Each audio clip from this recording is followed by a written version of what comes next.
Well, hey, Adobe responded. If you haven't seen my last video, go ahead and watch it around here somewhere, but I have had some issues with Adobe as a boudoir photographer. And while Adobe didn't respond directly to my video, the folks from Petapixel went down and did a podcast episode with Adobe where they talked to Maria Yap, and they talked to her about all these different questions that some of the reviewers had, and so I submitted a question. Let's go ahead and take a look at what they said.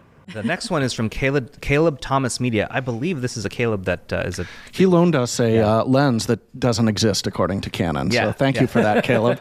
I did indeed. I lent them my Samyang 85 f1.4 RF autofocus lens, which according to Canon shouldn't exist at all because it is an autofocus lens that is using their RF mount. You should go watch that little video from them. That was a fun little thing. Anyway, let's continue. Caleb says, Dear Adobe, I am a boudoir photographer. My work is ethical, artistic, and empowering. However, it apparently goes against the terms of service of your new generative tools such as generative fill and generative expand. As such, I am unable to utilize these tools for which I pay a monthly subscription fee. Now, I obviously understand the potential bad faith and illegal ways these tools could be used, and understand there are probably even some Section 230 issues at hand. However, it seems there must be a better way to mitigate these while still allowing folks whose work is perfectly ethical and valid to use the most up-to-date offerings for which they pay. Do you plan on updating your terms of service to allow for my type of work, or am I just out of luck using these tools going forward? That's a really good question on my part. Let's continue. So I would say you're not out of luck. It's definitely an area that we constantly research and explore. We're constantly looking at ways to better understand what's happening in the image overall and what is the intention of the image.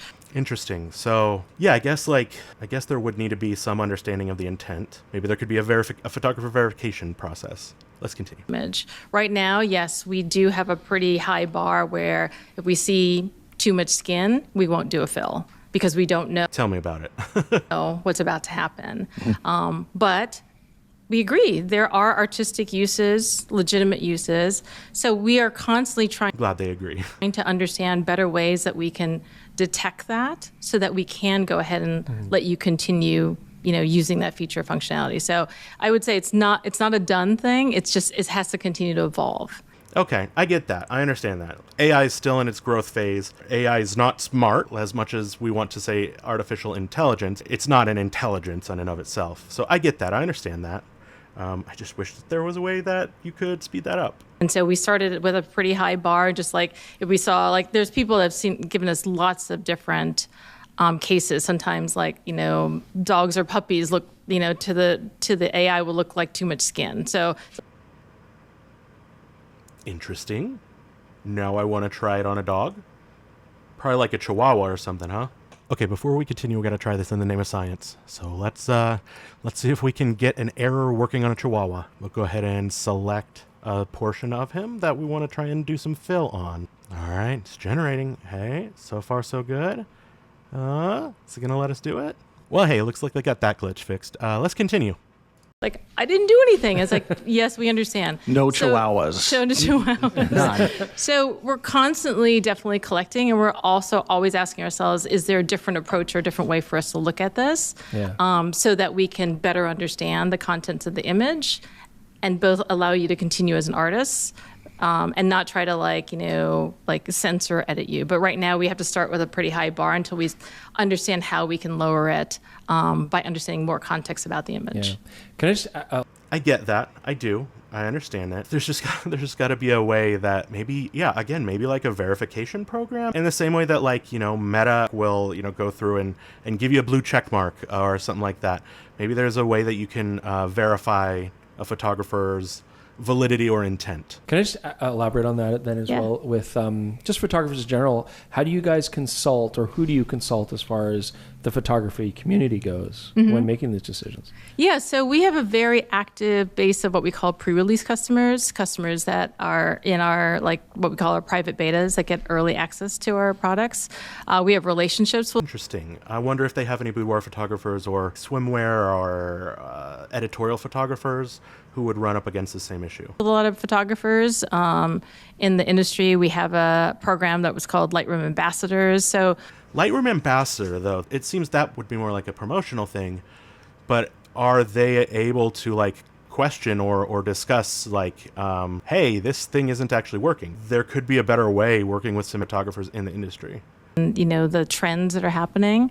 So yeah, that it's just various routes. I don't know, like that just gives you a couple examples. That's cool. Mm-hmm. Okay, interesting.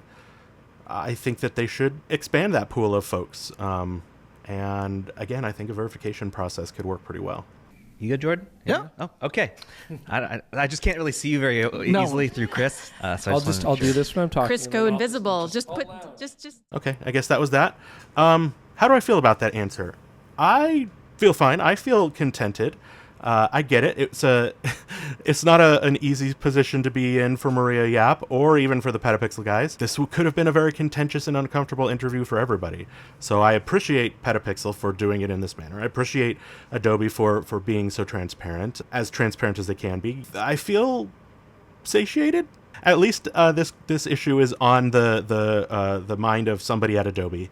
So thanks, Petapixel, for asking this question for me. But yeah, maybe Adobe, if you could expand that number of people who are in your pre-release things and, include folks in the boudoir industry. And if you needed somebody else to be involved in all that, I would gladly volunteer. Maybe I'll see if I can find Maria's contact info and shoot her off an email. But anyway, thank you, Petapixel. Thank you, Maria Yap. Thank you, Adobe, for, at least listening. I hope that these issues continue to be fixed and addressed. And I really hope that Adobe does kind of turn the corner in PR. Because I like Adobe products. I always have, and I don't want it to not be good. My entire business has been built around Adobe products. So I would hate to see it diminish in its popularity. So cool, it's at least in front of the right people. Thanks for watching. My name's Caleb. I'm a boudoir photographer based in Bend, Oregon. Feel free to follow me on TikTok, on Instagram, on Threads. And I would love to have you join my Patreon. Links for all of which are down below. We'll talk to you again soon. Oh, I love it. Perfect. Put that left arm kind of up through your hair. Perfect.